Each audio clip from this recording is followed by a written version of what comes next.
Previously on The Real Movie Critics. Horror franchises by the third fucking movie fall off so goddamn hard. Looking at you, Scream 3. We're getting a new one this next year, too. But you know, there's exceptions. Friday the 13th Part 3, better than 1 and 2. Dream Warriors, better than 1 and 2. Love Dream Warriors. You know? But then you start looking at other franchises.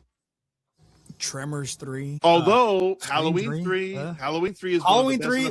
Halloween 3 is in a category of its own. Yes, though. it is.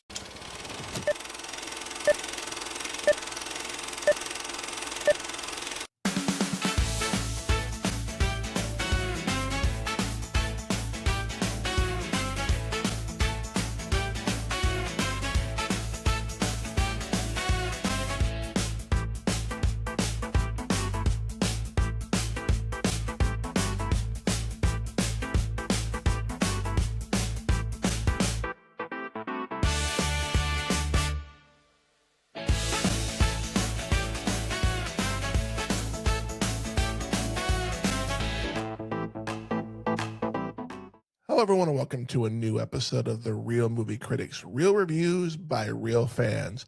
I first off want to start by saying I hope everybody had a great holiday, had a great Christmas, had a happy new year, ready for new content, not just from this podcast, but also my other podcast, which that episode will not drop until Monday. That being said, we have up at least until the end of April a slew of movies that we're going to be reviewing. But you got to wait to the end of each episode to find out what it is. And I will apologize. The video quality may not be the best. I think all of us were having some internet issues. So I want to come out and say I apologize for that. I don't think it has any effect on the audio, but the video might be a little off. But with that being said, join us as we review this week's Ghostbusters 2.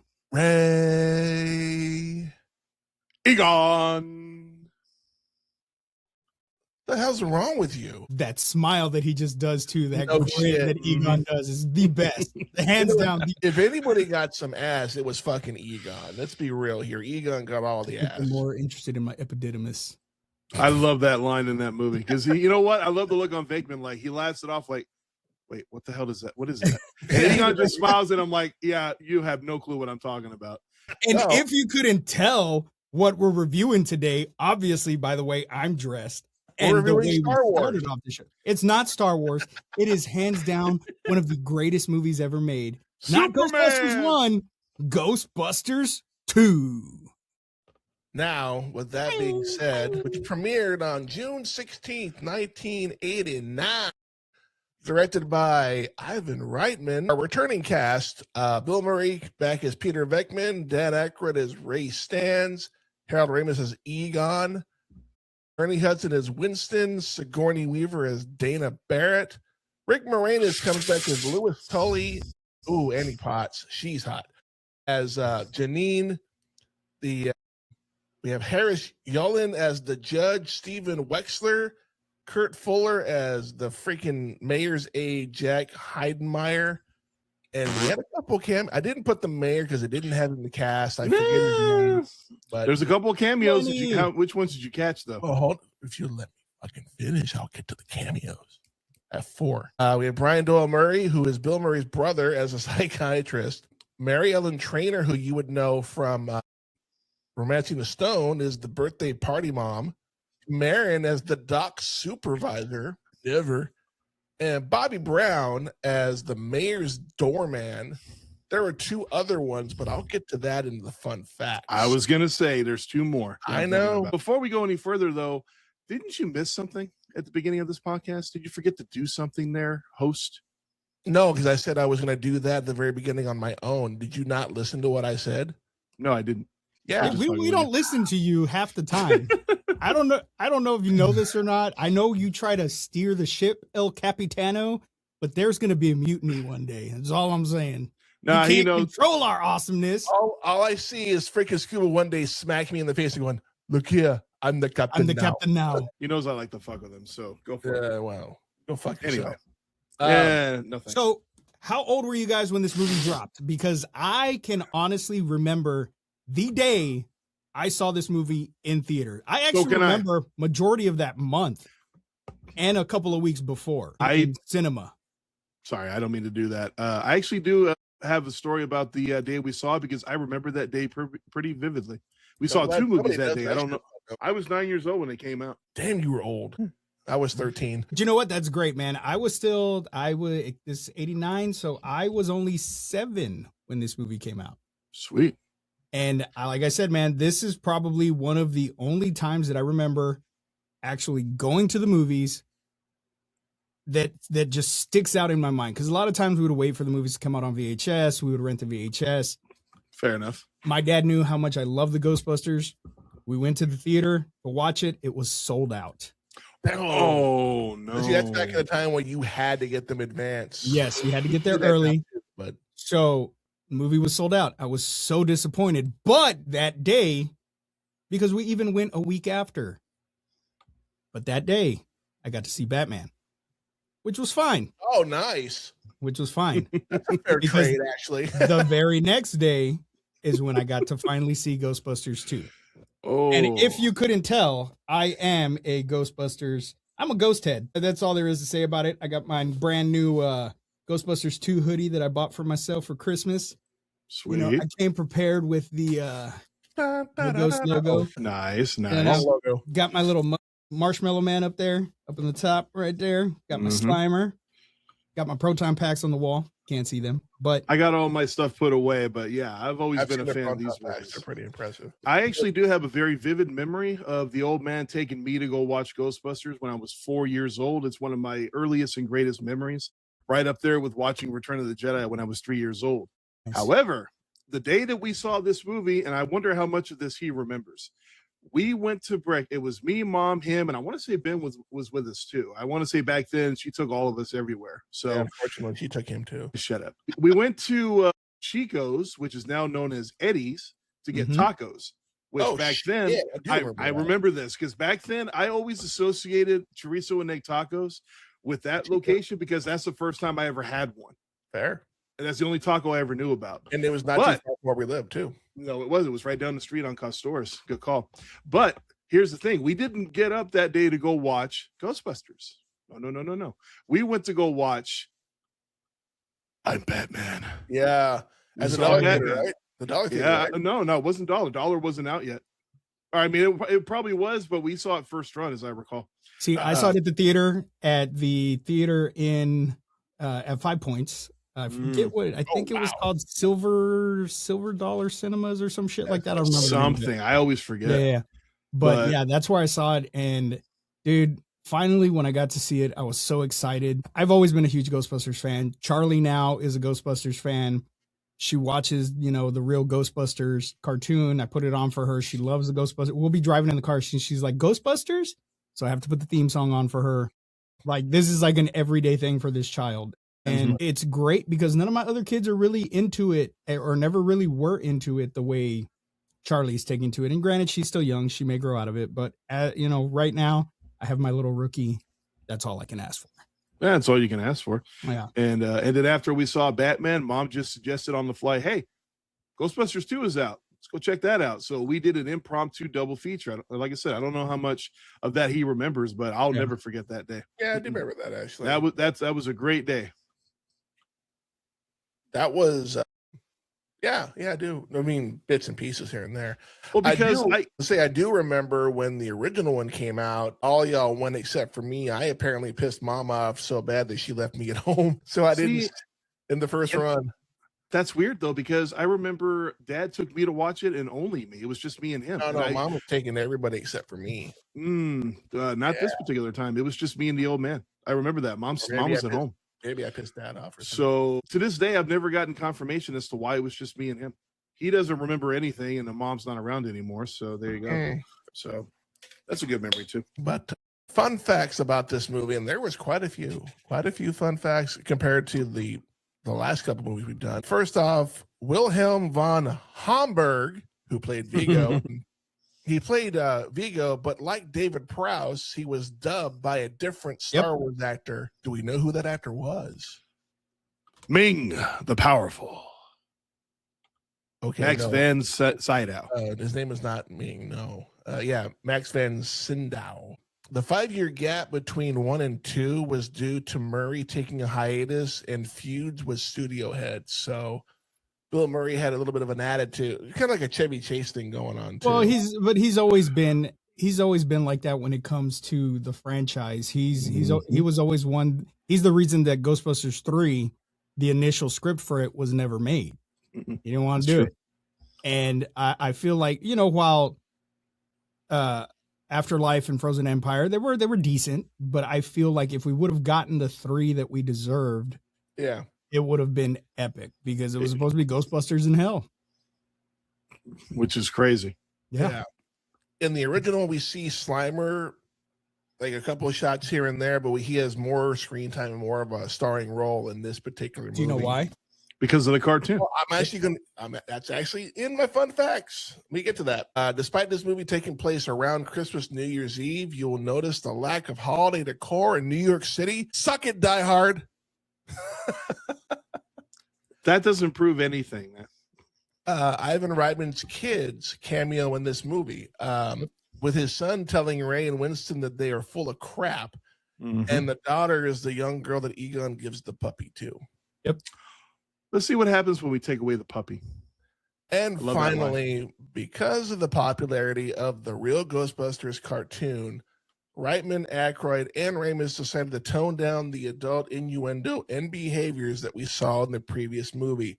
And if you don't believe that, look at how Janine looked in the first one versus the second one. Yeah, but very drastic. She looked very cartoonish.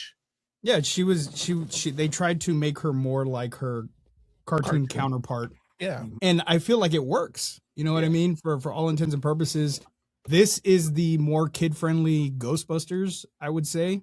Yeah. As a kid, especially somebody really, really young, I can see how it can be really scary, especially with some of the ghosts and just Gozer and all that stuff going on. And then we see this giant kaiju marshmallow man. So it can be kind of scary. And this one, while it does still have its scary elements, they definitely did not steer away from the effects. If anything, I've always loved the look of the ghosts in the Ghostbusters universe. They're very cartoony, which I feel look at the Scoleri brothers. They look like they could be cartoon characters. Yeah. And anytime we see major ghosts, that's what they look like. Now, when we do see the ones from the Titanic, of course, they're in human form. But that just goes with what it says in the Tobin Spirit Guide and how there are many different. Don't shake your head at me, because if this was a Star Trek movie, you'd be fucking nerding out just like me. So I don't have a Star Trek book with facts in it, sir. This isn't facts. This is the Tobin Spirit Guide, sir. This is if you're a Ghostbuster, this is mandatory scripture, reading. Sir. That is scripture right there. This is mandatory reading if you're a Ghostbuster. This movie pretty much picks up 5 years after the events of the original. Apparently, everybody in New York that had any kind of hand in what happened in New York sued the Ghostbusters. So they pretty much had a cease and desist. They couldn't use the proton packs. They just pretty much could not do ghostbusting anymore. But it didn't stop them from doing fucking birthday parties for kids who wanted He-Man versus the Ghostbusters. Well, it wasn't just that. It wasn't just the fact that they got their asses sued off, because they still have the proton packs. It wasn't the fact that they couldn't work. There was no work for them. They did such a good job of clearing. Now, if they branched out into other areas, Casper is canonically in the Ghostbusters timeline. Dan Aykroyd's in it. Yes. Yeah. And that is canonical. Like that happened. That is part of the Ghostbusters timeline. Those ghosts exist in this universe. Pretty funny, actually. So it's not that they couldn't work per se. There was just nothing to do. There was no ghosts. They did such a good job with clearing New York out of ghosts. There was nothing left for them to do. Nothing major was happening, because once the containment unit broke and all the ghosts that they had escaped in part 1, they were busy as shit. But they're too damn good at their job, and this is why we need a Ghostbusters International. Well, they tried that. I was just gonna say that. Well, but here's the difference, though. There is a comic book series, Ghostbusters International, and it is fucking phenomenal. It is absolutely phenomenal. Because it doesn't, and like Afterlife proves, it doesn't always have to happen in New York. There's other cities, there's other places with ghosts, and I would really like to see that explored further in different movies. Give me a franchise that starts off on the West Coast. Give me the West Coast Ghostbusters. Give me Chicago Ghostbusters. There's so many different places that have a rich history of the supernatural where you could just throw in. There's tons of fan films online. You can hop online and see some great fucking fan films that have nothing to do with New York City. Yeah. And they're pretty damn good. The things you can do with a computer at home now to make ghosts look like they're from Ghostbusters, fucking awesome. And we, instead of, because I know in the original one, it was the building was pretty much a beacon for, so to speak. This time it's a painting of a Carpathian who has a river. Did they ever explain why there was a river of slime? Did I miss that somewhere? The negative. It's the negative attitude in New York City. It's like a manifestation of everyone's bad attitudes and whatnot. And that's what Vigo needed to be reborn, and everything just lined up perfectly with everybody's negative attitudes, especially in New York, because, you know, New York has this stigma of being just this really shitty city with everybody having shitty attitudes. Hey, which it's not. I've been there. New York. I fucking love New York. What a town. But ever since the fallout of that, pretty much Vekman has become like this cable access psychic network type of guy. Yeah. Ray starts Ray's Occult, which is a bookstore, which we'll see later on in other movies. Egon just goes back to being a scientist, which is what he loves in the first place. Yeah, there you go. Ray's Occult books. Ray's Occult. They don't really say what Winston is doing, but no, they never do. Birthday parties, that's it. And you know what? And I hate that we never see what Winston's doing, because Winston, I feel like he kind of gets the shaft in these movies. Granted that he gets a kind of a redemption story per se in the sequels, the new sequels that we have, but in the OGs, you know, especially in this movie, man, he has one of the most heroic scenes when the fire breaks out, when they're developing the photos of Vigo. Yep. If not for Winston, the guys would have died. Yeah, that's fair. Well, and to be fair, though, you got to remember that Vekman, Egon, and Ray are all scientists. Winston was just some guy who answered an ad in the paper for a job. Yeah, but he's got a good personality. And he's I'm not saying he doesn't, but he would be singled out because he's not like the other. He's not a scientist. He doesn't have a doctorate in whatever doctorates they have. Let me ask you this. Do you think that Winston's part would have been downplayed as much as it was if the role would have went initially to Eddie Murphy like it was supposed to?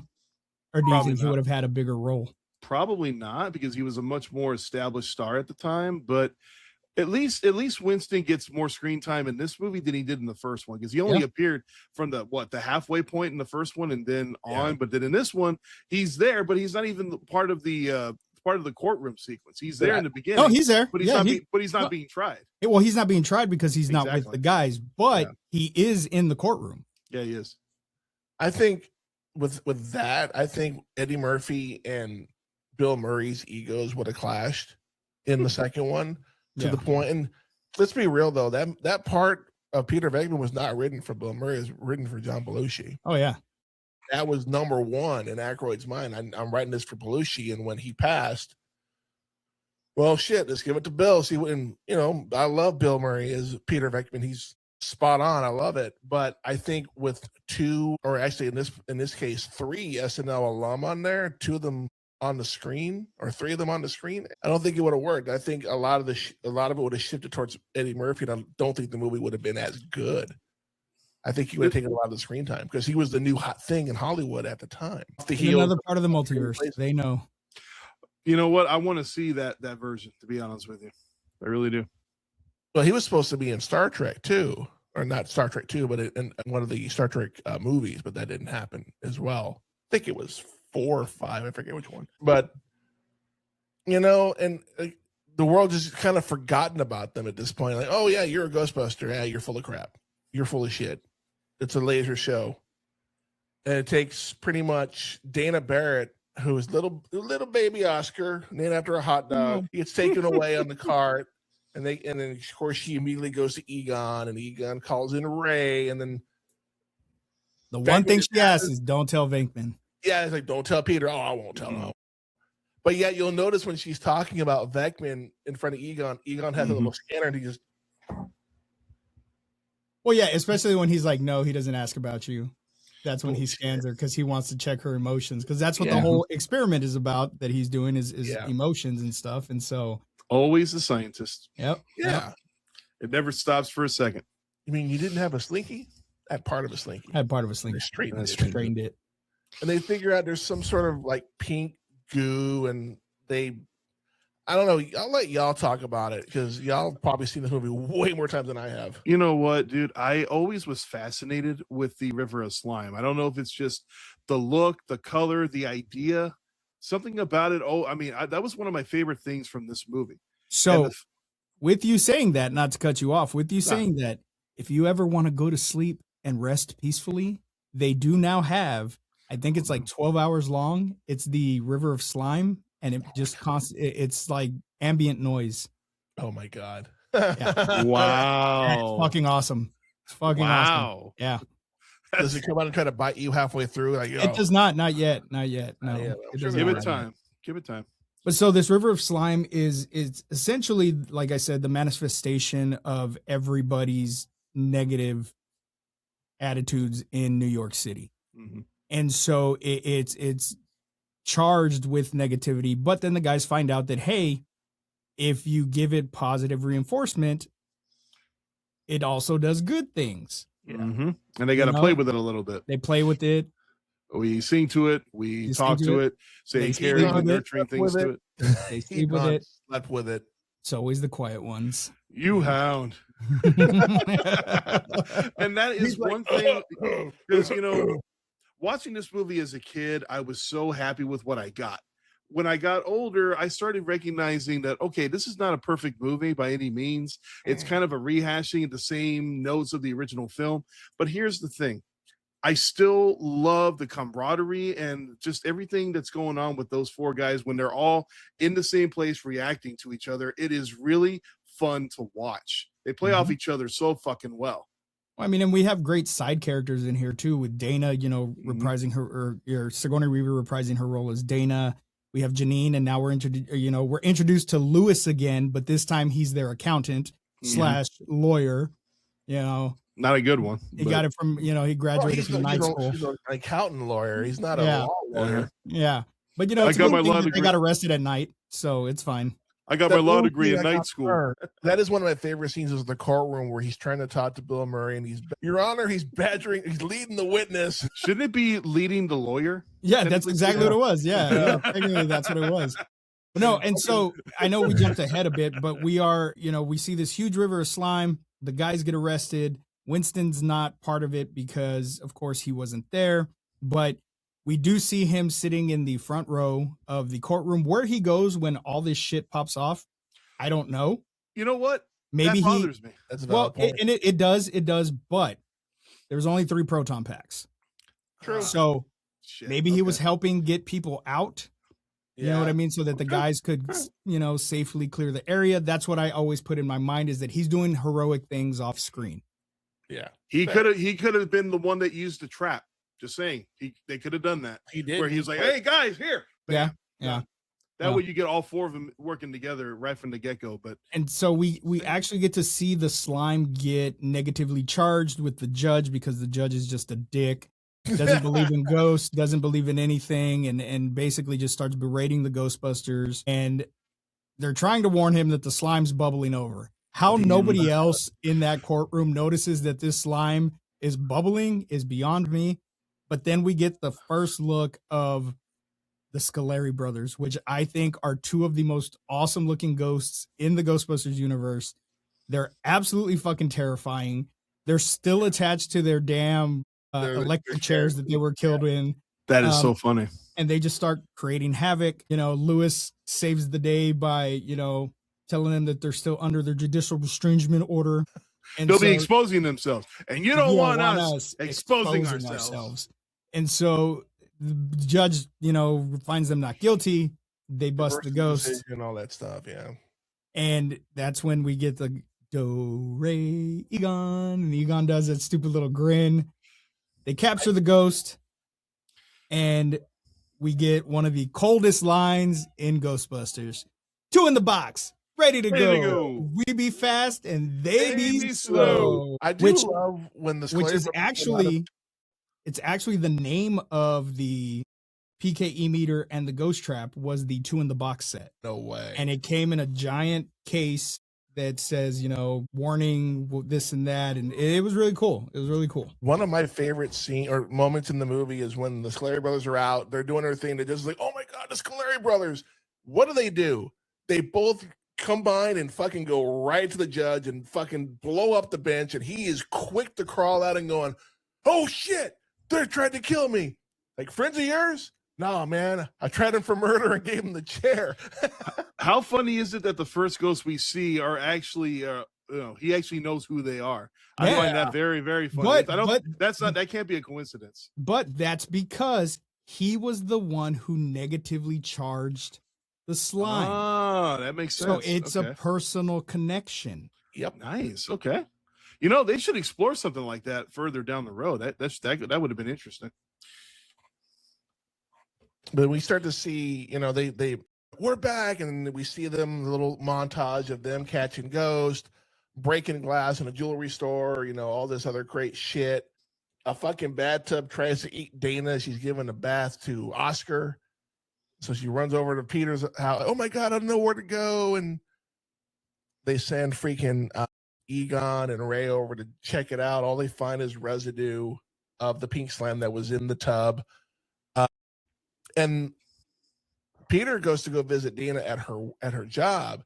And of course, there's that picture of Vigo in the background. And that's when you start to see the connection there. She's like, every now and again, I feel like that painting is looking at me, sometimes even smiling at me. And you turn around, there's that foreign crazy guy who's painting. Janosch. Love He's Janosch. just talking the painting, and they're looking at each other like, whoa. Does have some similarities to the first one because to be the bad guy, you got to have a lackey. In the first one, you had, there it is. There it is. It's kind of a sissy, isn't he? In the first Carpathian kitten. What is it? Carpathian kitten. Carpathian kitten. He's lost his kitten. Let's just paint one right over to the side. No, you go. You go now. Joyfulness is over. You're gonna get a green card with that attitude, pal. Where are you from? The Upper West Side. One thing I wanted to address, I don't know if you caught it, but has anyone ever noticed that during the montage, all the different little scenes we get, the scene of them driving around in the car, it seems like the car is driving very hectically. You notice that both Egon and Peter kind of look back at Ray like, what the hell's going on? So but there's a reason for it. There is a huge reason for it. And it's kind of crappy that it got cut out because it's a major fucking plot point, especially at the end when you see Ray possessed by Vigo, because he was already once possessed by Vigo. And when you see the Ecto 1A driving around all fast and shit, he's possessed by Vigo in those scenes. Yep. And just FYI, in case anybody was wondering, the Scoleri brothers are a class 4 non-corporeal elemental spirits. They are anchored to the Foley Square courthouse. Well, I was curious, but I didn't want to ask, but thank you for filling that void. I appreciate it. So you're telling me that they renamed Echo 1 or Ecto 1 Ecto 1A. Yes, it is. So they put Star Trek on it. It's 1A because there's different. They refit it. there's different things attached to which you can see. It's got the sign on it. It's got different tanks on it. It's for all intents and purposes, it's still the Ecto, but it's a different version for part 2. Yeah. Not to mention, if I remember correctly, the cartoon had different Ecto vehicles. Yep. We had a helicopter. We had a little mini helicopter that I thought we were totally going to see in Frozen Empire. Yeah, but whatever. Who do they think they are? Fucking Batman? Expectations and whatnot. And the bat shark repellent bat spray. Jesus. That's another one we should explore down the road. That's a fun one. Yeah. And just like in the first one, all hell breaks loose. They got to go talk to the mayor again. And they have to tell the mayor, we just want you to know that almost 50% of us voted for you in the last election. I appreciate that. So one of you voted for him. I'm just sorry we have to keep meeting under these circumstances. And it's for me, it's funny, not really funny, but same situation. And he's like, was he not there the first time? Obviously he was, because he saw what happened the first time. And then he woke up and goes, okay, go do your thing. Second time, he's like, get rid of him. Your 2 minutes are up. Get the fuck out. But not to be outdone, the fucking lackey, the fucking deputy mayor goes. The dickless of this movie. Yeah, pretty much. The dickless of this movie. And it takes all hell breaking loose. This big old slime shield around the museum where the building is. The Titanic. The Titanic comes back. They kidnap Oscar, some ghost nanny with a little. It was Janos. It's Janos. Yeah, Janos. Oh, I never caught that. Yeah, it's fucking Janos. Really? Are you serious? It's fucking Janos. Oh my god! Wow. Yes. Yeah, as a ghost. I never caught that. Holy fuck! Okay, that shit was creepy as a kid. Because that's part of the powers that Vigo instilled in him when the fucking laser eyes came out. He was like, whoa, whoa, whoa, whoa, whoa. Very Three Stooges. Yeah, very. And you know, one scene that we didn't talk about that always creeped me out as a kid is when he goes to visit Dana during the blackout. Yeah. And then basically she tells him, fuck off, we're fine. And he starts walking down that black hall. And it's only lit up by that red exit sign. And his eyes start glowing and they're flashlights. That always creeped me out as a kid. You know what part creeped me out a little bit as a kid? When they're walking through the subway, the abandoned subway. Hello. Hey. Did you catch that? Did you catch the number of the locomotive? Sorry, I missed it. And not only that, but Winston looks different without his mustache. Yeah, he does. Ernie Hudson looks weird without his mustache. So I don't know. That just popped in my head. But they end up going for a swim in the fucking in the river of slime, and end up almost beating the shit out of each other, and then realize, wait a minute, we're covered in negativity. Take it off. Oh my god, I was gonna kill you. And it's just pure fucking evil. And then they figure out it flows right to the museum. So they know, okay, cool, Vigo is a part of this. But like a bunch of dumbasses, they go to the restaurant that Dana and Peter on a date on, covered in shit. Like, you got to come with us now. And then that's when they get arrested. They get arrested and committed. Which was another cool scene that was, I feel, should have stayed in, that was edited out with Eugene Levy being Louis Tully's cousin. And Louis going to him and basically telling him, you need to get them out. How fitting. Eugene Levy, of all people. Yeah. Who would have thought that SNL and SCTV would work together? Right. Ramus, hello. Yeah. Well, no, he was national on his own. Yeah, but wasn't he part of SCTV as well at one point? I think he was, actually. I believe he was, yeah. Not for very long, but he definitely was there. Talking about things that... Oh, I'm sorry, I cut you off. I was going to say, the one thing that really caught my attention is as they're leaving the fucking psych ward, they're putting on their uniforms. Like, where the fuck did they get those from? Because they weren't wearing them when they Louis had to have brought them. No, you see him walking in with all their shit. I must have missed that too. Yeah, Louis has all their stuff. Yeah. Okay. At least they got to take a shower before. Well, yeah, hopefully. One other thing that actually did kind of creep me out a little bit as a kid is when after Venkman takes the pictures of Vigo and when they're putting it through the spectrometer or whatever the hell it was, and they're looking through like a big magnifying glass, the way the pictures look distorted and demonic, and they got worse as they went through them. You ever notice that? They just get more demonic as it goes along. I mean, and we kind of get that it comes in play when Ray gets possessed by Vigo, because it has a very similar look to what the pictures were looking like. Yeah, very true. But I mean, I honestly, for me, this is a perfect movie. I don't see there's no faults in this movie for me. The story plays out awesome from part 1 to part 2. I actually prefer this one a little bit more than I do the original. And the main reason for that is this soundtrack is fucking awesome. It's a good soundtrack. I don't care what anyone says. I'm glad you brought that up. I don't like the hip hop version of the Ghostbusters theme. I hate it. I can't stand it. Everything else is great, but the Ray Parker Jr. version was fine the way it was. Mm-hmm. We should not have redone it. Bobby Brown's On Your Own. I love that fucking song. It's great. But that one song, I'm like, why?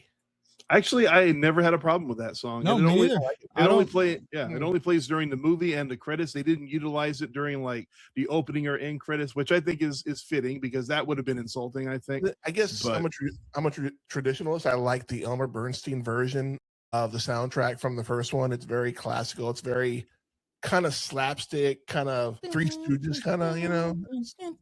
Yeah, it's very slapstick. It's a great soundtrack. That's the fire. Yeah, it is. It is. But both of them are great. They both have. I mean, but you got to remember too, man. This was 89 going into 90. Mm-hmm. Look at Ninja Turtles. A year later, Ninja. We fucking have Vanilla Ice with one of the cold. Or that's part 2 actually. But part still, in the 90s, we have Vanilla Ice with one of the coldest songs ever, Ninja Rap. And go Ninja, go Ninja, go. It's so awesome. How dare you? I'm just saying, it's awesome. It's fucking awesome. You could argue that the soundtrack for part 2 is more of a product of the times. And it for me, it fits. It fits perfectly. But I mean, they still. Oh, no, I'm not saying it's not. No, but some people like do. Some people dog the soundtrack. Like, oh my God, why is it? I've seen a lot of people complain about it. And I'm like, there's rap songs in the first soundtrack. No shit. Spirit is a rap song. Spirit. Some people hear it. Some people feel it. That's the first. Spirit. That's what I'm saying. Movie. Oh, that is part 2. That's part 2. Yeah. No, you know what? I take it back. There is no rap in there. There is no rap in the first one. You're right. You're right. I'm tired. It's all good, man. Hey, don't apologize. You have a legit excuse, though, man. I do have a legit excuse. Yeah, waiting for the baby to come. But the one thing about this movie that I kind of shook my they cover this inside the Statue of Liberty in the good energy slime. Cool. And then they pull out the most heinous bullshit I've ever seen in the movie. He pulls out an NES Advantage controller and goes, I'm going to control the Statue of Liberty with this. Are you fucking kidding me? Hey, they ran wires, and you know what? That was much more successful than that cheap fucking controller that was, controlling that submarine that went down to the Titanic. Damn. No comment on that. But you know what? That just proves that Nintendo at that time ruled the fucking world. Yeah, you can't argue that. You really can't argue that. Nintendo ruled the world. The Super NES wasn't even out yet at that point. No, it didn't come out till 91. But I love how, can we make her go faster? I don't think they make Nikes in her size. I'm like, this is when Nike ruled the world too, the Air Jordans and the Just Do It logo was new. And there was a lot of people, when Ghostbusters Afterlife came out, there was a lot of people saying that Ghostbusters 2 was retconned. There was a lot of people saying because the Ecto that we see is the original Ecto. It's not the 1A. No. There's no mention of the Statue of Liberty, blah, blah, blah. Frozen Empire finally gives us the nod that we needed to make sure that, yes, Ghostbusters 2 did happen. The video game, which is also somewhat canon to this universe. The new one, not the one that came out for Xbox. The Spirits Unleashed. Okay. That one is canon to the storyline as well. Winston now owns the firehouse. Yeah. They moved the bookstore next door to the firehouse, so now Ray's right next door. If you go down into the basement, because you can go all through the firehouse, which is fucking awesome. Yeah. You go down into the basement, you see the Ghostbusters 2 sign sitting up against the wall, which was a very meta thing to do. A lot of people didn't like that. Well, think about it. From our perspective, it makes sense because it's a sequel, but from their perspective, why have a logo with the 2 on it? Yeah. Exactly. It makes no sense. Now, if it was like a franchise, or something, it would have made sense. You know what I mean? Yeah. But like I said, this movie for me, man, even with the goofy shit like that, it's hands down one of my favorite movies. I didn't even need to watch it to talk about it because this is one that lives rent free in my head. I will throw this on whenever I just feel like putting something on. I will watch it because it's got a great, it even has a great point to the movie that if we can all just get along, the world would be a better place. It's true. Because what it takes to finally break that shield around the museum, granted, whether Lewis wants to believe it or not, it wasn't him with his one little proton stream. Exactly. Lewis was the true hero of this movie. Oh, whatever. And he got to bang, Annie Potts. So you know what? He got to bang her and Dana. So there you go. Yeah, he banged Dana in the first one. Right. So Peter Bacon was getting Lewis's sloppy seconds. Yep. They just never talk about it. It's all about the nerds, man. It's all about the glasses. Oh yeah. Hey. Are you the gatekeeper? Are you the key master? Oh my. Yeah, and then they fucking drown Yago or whatever the fuck his name is in that. Janosch. And as we figure out, is he okay? Nah, he's positively charged, man. He'll wake up like $1 million, which is hilarious because they end up drowning Ray in the same fucking slime because he gets repossessed by Vigo. And then they have their little, oh, I love you. And then the painting changes to the 4 Ghostbusters who apparently found fettuccine. The fettuccinis, man. Hey. So I have been in a serious predicament. I already talked to my Gormore boys about it because I am going to have a life-size, you know how we get the wrestling signs made for the wrestling company? Yeah, of course. Yeah, on the chloroplast. I am going to get a life-size Vigo made. No. So I was talking to the boys and I was like, damn, should I get the Vigo or should I get the fettuccine? Why not do both? And they made a good point. Get the fettuccine because that's the one that still exists. That's true. That's fair. Okay. The budget for this movie, $37 million, and 36 of that was probably Bill Murray's. Hush. Box office, 112 million domestically and 102 million worldwide or outside the U.S. for a grand total of 215 million worldwide. So I think it was a bit of a success. Cha-ching. But we don't care about that. What we care about is the fucking ratings. And Rotten Tomatoes, I kind of threw you under the bus last time, Scuba. What do you think the tomato meter for this particular movie was? And I want you to guess what the first one was. I'm gonna say I want to say that the first one is higher. Yes. So I'm gonna say the first one is probably at like 67, 68, and this one's probably around 54, 55. Wow, that's twice in a row you've hit that on the button. The current movie, Ghostbusters 2, was at 55% tomato meter. The original was actually 95%. Oh shit. It's fucking high. Like one of the highest I've seen. Popcorn meter, the fan meter. What about you, Psycho? What are you thinking? Shit. Take a random guess. You know what? I'll just say 80%. Fuck it. For the second one? Yeah, for the second one. What about the first one? Probably about the same. I know it was very well received when it came out. And initially, people loved the sequel until they saw it multiple times and realized this is a little bit more implausible, but we're not talking about that. So the original was 88%. The second one was 61%. A big drop. But again, we don't care about Rotten Tomatoes. We care about what everybody on this show says. I already have my score recorded. It may change depending on how you two talk me up. We're going to go with the Psycho first. What would you rate this? Oh, let's do 5 fettuccine paintings. Hey, let's do that. That's what we're going with. Okay. Would you prefer ghost traps? I think, you know what? I had an idea earlier, but I kind of forgot whatever it was I was thinking about. It seemed clever. Ghost traps. It's easier to type that than fettuccine. Yeah, pretty much. Because you don't know how to spell fettuccine. I can look it up. I got some fettuccine in the fucking cabinet somewhere. Well, the bottom line is this.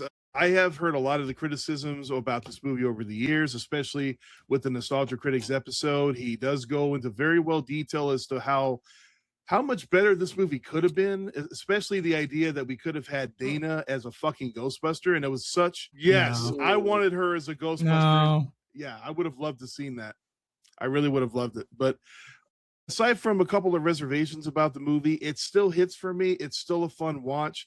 Like I said before, the camaraderie between these guys is great. I'm going to give it, I can't give it a perfect score, but I'm going to give it a 4.5. 4.5. Huh.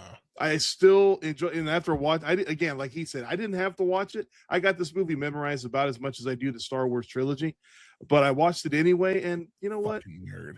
It's still fun. It still hits. It still brings a lot of good classic memories when I was a kid. So I still love this movie.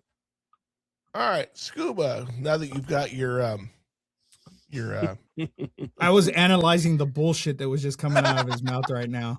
And I am giving this 5 fettuccine paintings because, one, I don't want to see Dana as a Ghostbuster. We got female Ghostbusters. She would have been the best one, I guarantee it. Yeah, but I would have I think it works out fine with the way Lewis picked up the mantle of wanting to be a Ghostbuster. Dana, to me, and nothing against whoever you said made this statement, it doesn't make any sense to me. Why would she want to be a Ghostbuster? Just stepping up because her son is in danger and her wanting to take the initiative to protect her son. And what's the best way you can protect your son? Put on a fucking proton pack. And I'm not getting that from him. That's how I felt as a kid. But it just doesn't, to me, it just, that just doesn't make sense to me. I mean, and she was there with Vigo anyways and Janosch. So it would have been really hard to even make that work. I get your point. I see it. But at the same time, let the professionals handle it. We got the comedic aspect of it with Lewis. I think that was enough of somebody else suiting up. Granted, it worked with Janine in, Frozen Empire. We finally get to see her suit up, which was really fucking cool. And that was kind of cool.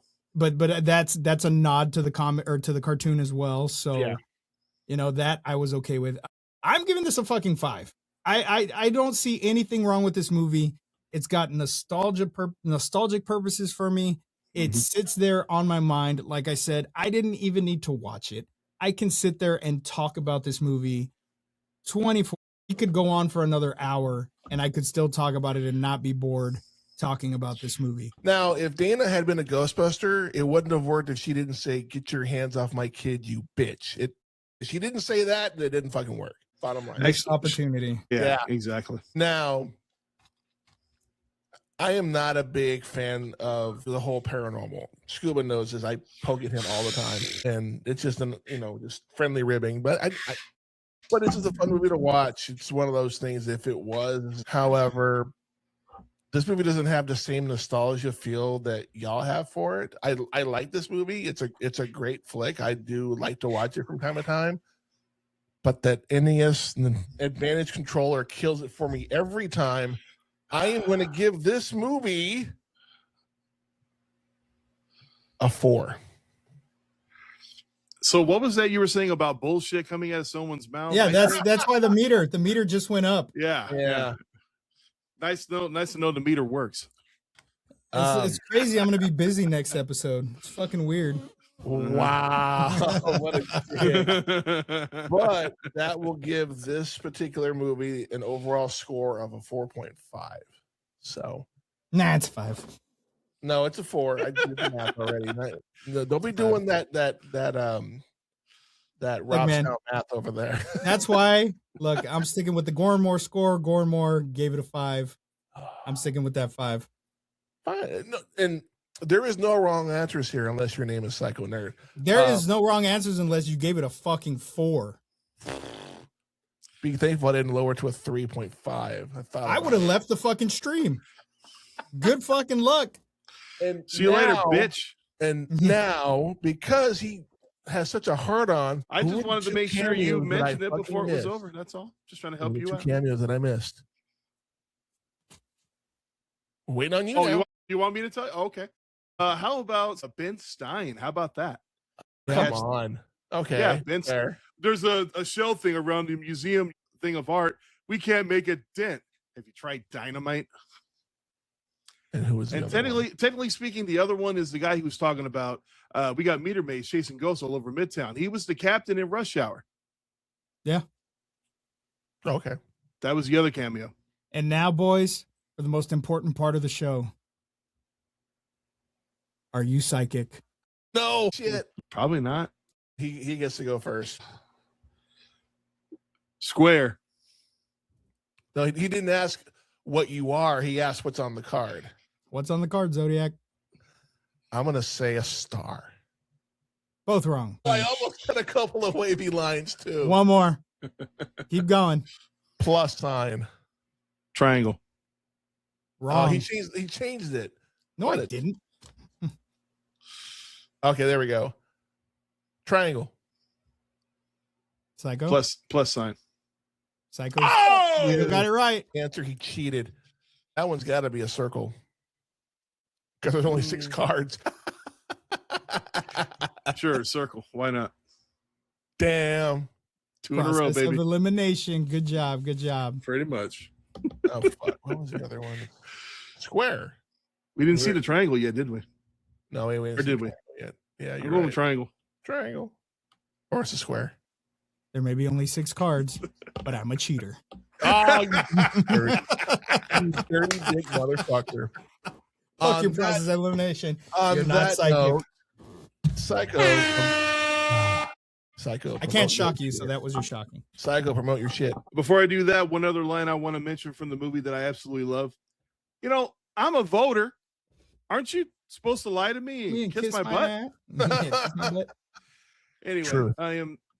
I am the Psycho Nerd. You can find me on YouTube currently. You can just type in the Psycho Nerd podcast and you'll find me. You can also find my podcast on YouTube as well on my YouTube channel, Repeat Movie Viewer. Feel free to check it out. And I've also I did an episode with Mr. Lord-Scuba for the Crypt of Cringe, which was a lot of fun. It was fun. Yeah, it was fun. It was a lot of fun. Shitting on the movie and shitting on Chris. Like, it was really good because I know he would never watch it. So. How do you not know I've been taking? Oh, motherfucker! That's one chop. That's Next episode, he's gonna try to do it by himself. Yeah, cricket. I know Lord-Scuba is taking a break from some shit, but do you want to promote at least the Crypto Cringe? I am taking a break, or trying to, anyways. As soon as Mel can get this baby out, we are on day 5 of Baby Watch, and nothing yet. But I recently did go and I revamped my YouTube page, and I would like to promote my YouTube page as I am now using that specifically for my voiceover purposes. I will be posting voice auditions that I do. I will be posting voice acting challenges, any homework that we get from voice acting class, I will be posting up there also. So my new handle on YouTube is at Steven Vasquez VO, which stands for voiceover. And that will be strictly geared to pushing my voice acting career into the future. I will more than likely start transferring everything else that I have social media wise to that handle, just so I am easier to find on social media. Crypto Cringe episode, the next one is The Room. I'm gonna try to get Mel to watch it. I don't know how much time we'll have, like I said, with the baby coming, but that is the newest episode that will be coming out. You got me as a backup, just saying. You can check out the last episode that I did with the Psycho Nerd and the very, very shitty movie, The Howling 7, whatever the fuck. New Moon Rising. New Moon Rising. We shit on that movie completely. It's just a shitty movie. It's shitty. And yeah, just check out Apex. I'm taking a hiatus from Apex, but the company is in good hands right now, and there should be a new episode of Apex Uprising coming out tomorrow or Friday. Anywho, the Real Movie Critics, real reviews by real fans. Yes, that's what we do here. You can find us on YouTube for the video version and on Spotify for the audio. Also, make sure a new episode of the Josh Zodiac podcast will be dropping on Monday. We'll be talking about the events of Raw and possibly what happened on SmackDown. You can find that also on Spotify and Apple Podcasts, as well as YouTube for the video portion. Down in the description below, you will find the link tree. Just click on that, and it'll take you to everything you need to know to find both the Josh Zodiac podcast as well as the Real Movie Critics and these guys' little links to their socials as well. I do have them on there as well. Any last thoughts on Ghostbusters before we roll this out, Mr. Psycho Nerd? Any last thoughts? Was the mayor wrong in his comment about being miserable and treating other people like dirt is every New Yorker's God-given right. That's every person's God-given right. Is he wrong? No, he's not. I don't think so. Makes Especially nowadays. Good thing they didn't have social media back then. Oh, can you imagine? No shit. Lord-Scuba Cabra, anything you want to add? You know, I just want to say, man, I mean, busting makes me feel good. There's no better way to end it than that, I think. Make sure you tune in next week. We will be having the 30th anniversary of one of my favorites, From Dusk Till Dawn. So make sure you stay tuned for that. But for the Psycho Nerd and Lord-Scuba Cabra, I am the Jazz Zodiac. And remember, kids, there's always time for one last binge. We'll see you next time. Heat 'em up. Do, re, Ega.